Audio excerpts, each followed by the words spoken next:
الرحمن الرحیم۔ زکوٰۃ سے متعلق 10 اہم اور بڑی بڑی غلطیاں کون کون سی ہیں؟ تو اس میں جو سب سے پہلی غلطی لوگ کرتے ہیں وہ عام طور پہ نصاب سے متعلق ہوتی ہے۔ تو یعنی یا تو لوگوں کو پتہ نہیں ہوتا کہ نصاب یعنی کیا ہے اور وہ کون کون سی چیزیں ہیں جن پر اللہ تعالیٰ نے زکوٰۃ فرض کی ہے۔ تو وہ دراصل 4 طرح کی چیزیں ہیں جن کے اوپر اللہ تعالیٰ نے زکوٰۃ فرض کی ہے۔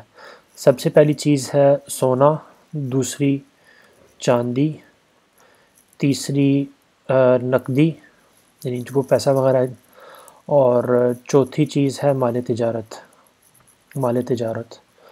تو بعض اوقات لوگوں کو کچھ چیزوں کا پتہ ہوتا ہے، سونا، چاندی، نقدی یا مال تجارت کا نہیں پتہ ہوتا۔ تو اس حوالے سے یہ کہ یہ 4 چیزیں علم میں ہونی چاہیے۔ اب اس کے بعد پھر ہر ایک کا نصاب اپنا اپنا ہوتا ہے۔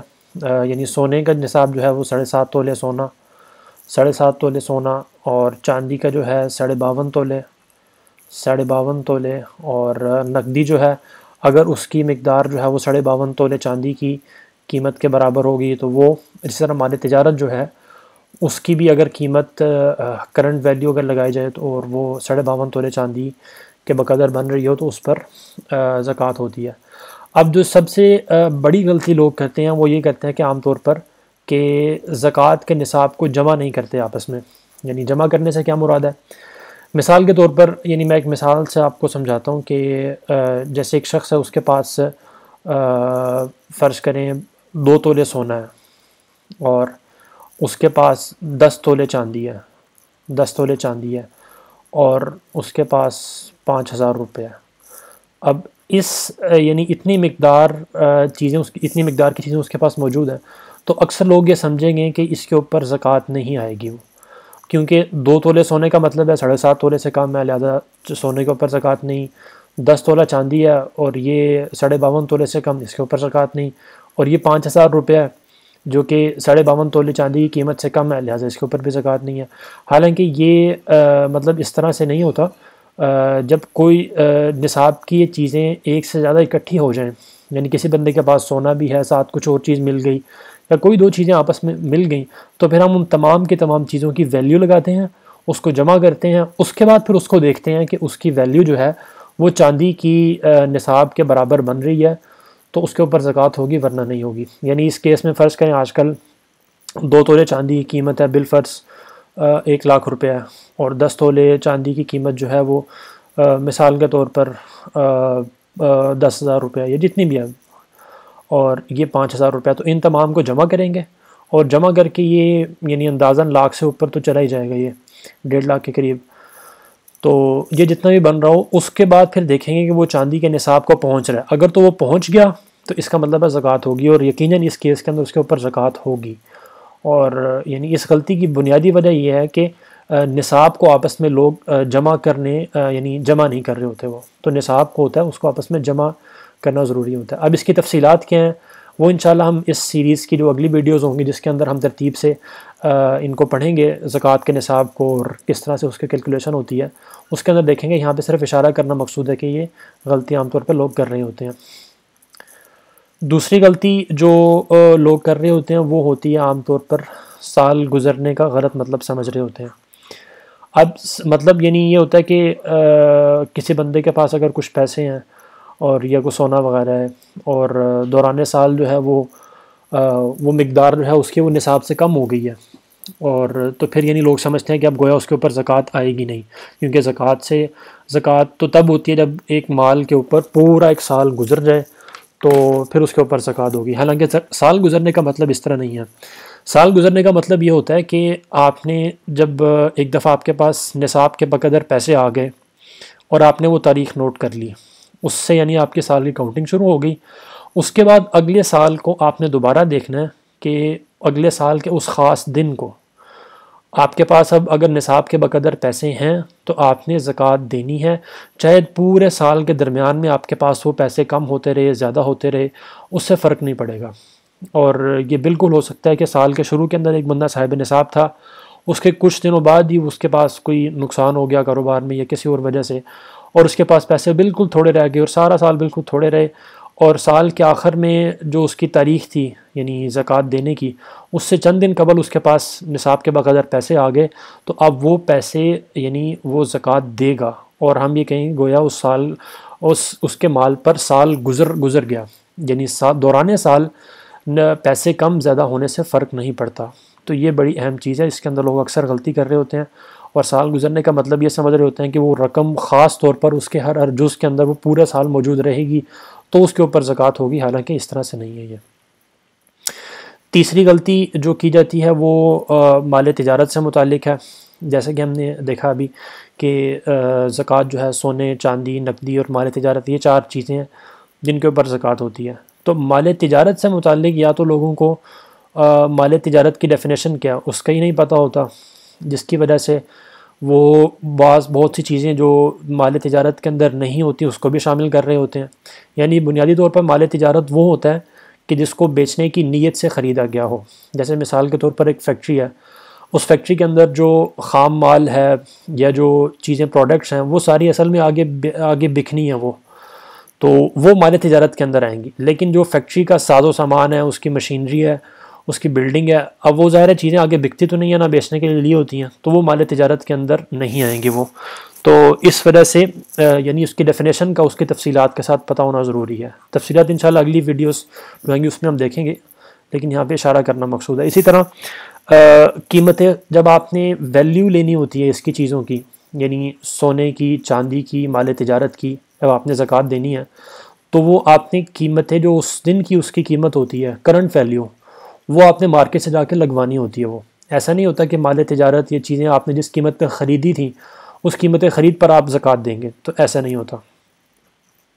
چوتھی غلطی جو کی جاتی ہے وہ یہ ہے کہ جی صرف جو بندہ کما رہا ہے وہی زکوٰۃ دے گا، باقی لوگ تو زکوٰۃ نہیں دیں گے. جیسے ایک گھر میں خواتین ہیں یا کوئی بچہ یعنی کوئی یتیم بچہ ہے یا کوئی بیوہ ہے، تو وہ یہ سمجھ رہے ہوں گے جی کہ ہم تو کچھ کماتے نہیں ہیں، ہمارے پاس صرف کچھ سیونگز پڑی ہوئی ہیں تو ہم اس پر زکوٰۃ تو نہیں دیں گے. حالانکہ ایسی کوئی شرط اسلام کے اندر نہیں ہے، بلکہ شرائط صرف یہ ہے کہ اگر نصاب کو چیز آپ کا مال پہنچ رہا ہے، چاہے وہ کمانے والے کا یا نہیں کمانے والے کا یا جس کا بھی ہے، تو اس کے اوپر وہ زکوٰۃ دینی ہوگی. وہ اس کے بعد 5ویں چیز جو ہے وہ بڑی اہم چیز ہے کہ زکوٰۃ کے 2 نصاب ہوتے ہیں.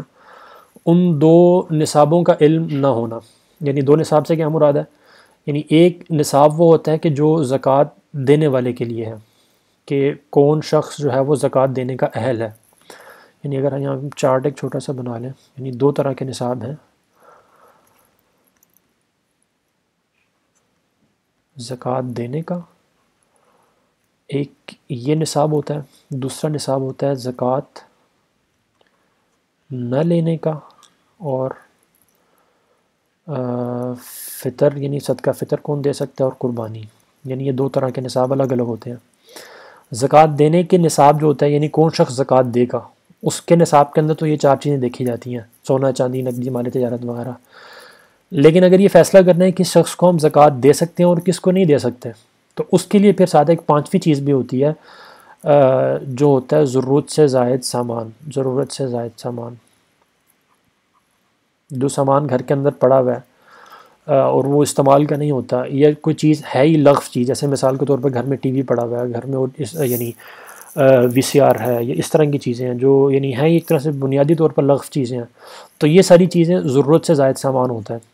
تو جب ہم نے یہ والا دوسرا نصاب کیلکولیٹ کرنا ہوتا ہے کہ کون شخص قربانی کرے گا، کس پہ قربانی واجب ہونی ہے، اور صدقہ فطر کون دے گا، اور زکوٰۃ کس کو ہم نہیں دے سکتے، تو اس کے اندر جو اوپر والی 4 چیزیں ان کے علاوہ ہم 5ویں چیز کو بھی دیکھیں گے، اس کی ویلیو بھی لگائیں گے اور ٹوٹل کریں گے اس چیزوں کا.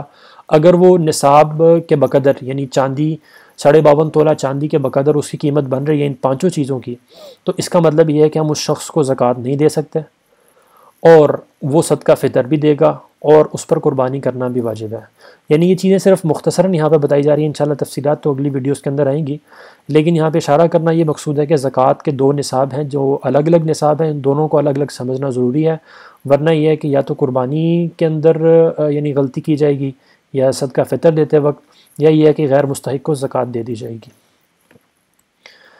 اگلی جو چیز ہے وہ ہے یعنی گھر کے اندر جو بیوی ہے وہ سمجھ رہی ہوتی ہے کہ جی زکوٰۃ دینا شوہر کی ذمہ داری ہے، اسی نے دینی ہے. حالانکہ اس طرح کا معاملہ نہیں ہے. زکوٰۃ دینا اللہ تعالیٰ نے ہر شخص پر انفرادی طور پر فرض کیا ہے. یہ انفرادی عبادت ہے ہر شخص کی اپنی اپنی. تو ہاں اگر کوئی شخص کسی کی طرف سے زکوٰۃ ادا کر دے تو زکوٰۃ ادا تو ہو جائے گی، اس میں کوئی حرج کی بات نہیں ہوگی. اگر کوئی شوہر ادا کر دیتا ہے یا بیوی کا بھائی یا بیوی کا والد یا کوئی بھی، زکوٰۃ تو ادا ہو جائے گی. لیکن یہ ہے کہ بنیادی فرض جو ہے وہ اصل میں بیوی کا ہی ہے. اگر شوہر ادا کرنے سے انکار کر دیتا ہے یا کوئی اور اس کی ادا نہیں کرتا زکوٰۃ، تو بیوی کو بہرحال خود دینی ہے، اس سے وہ زکوٰۃ ساقط نہیں ہوگی. وہ 7ویں چیز ہے کہ قرضوں کے فرق کو نہ سمجھنا. یعنی قرضوں کے فرق سے کیا مراد ہے؟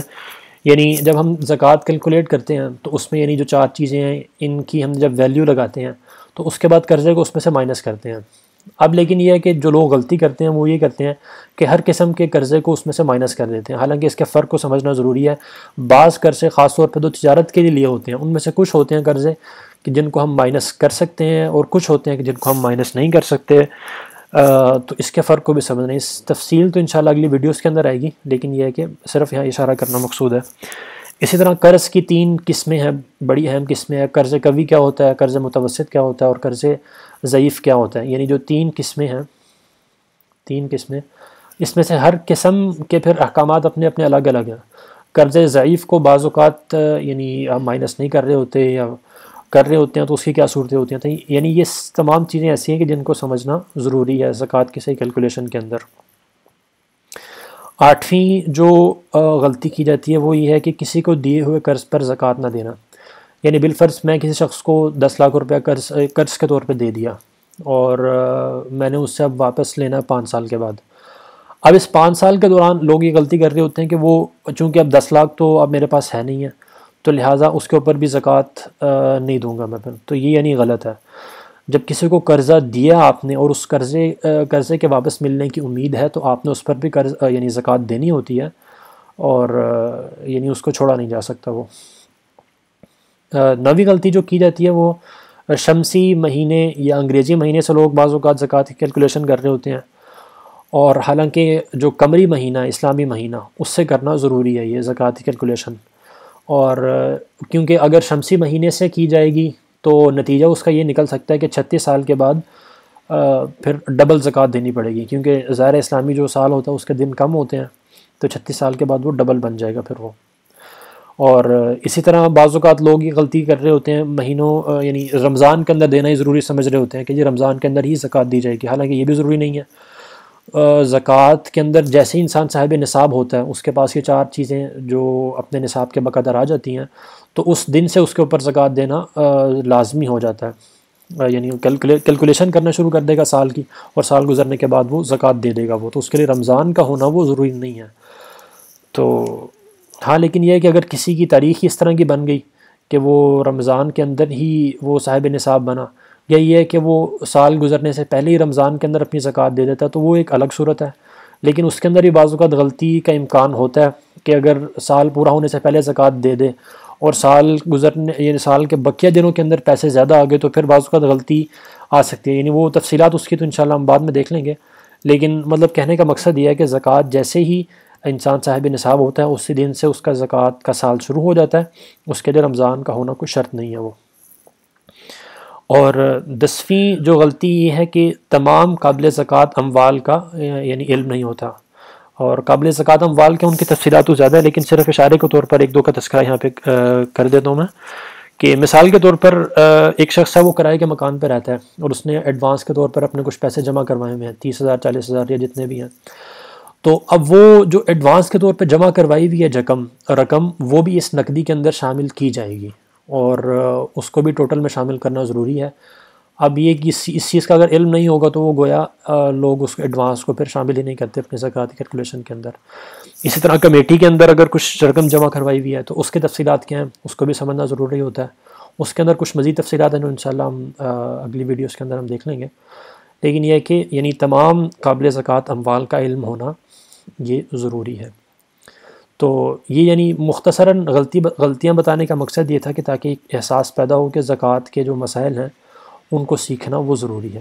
انشاءاللہ جو اگلی ویڈیوز ہوں گی اس کے اندر ہم سب سے پہلے یہ کریں گے کہ ہم علمی طور پر سمجھیں گے کہ زکوٰۃ کا نصاب کیا ہوتا ہے، کس کس کو دینی، کس طرح سے دے سکتے ہیں، کیلکولیشن کی ساری تفصیلات وغیرہ ہم انشاءاللہ اس کو سمجھیں گے وہ.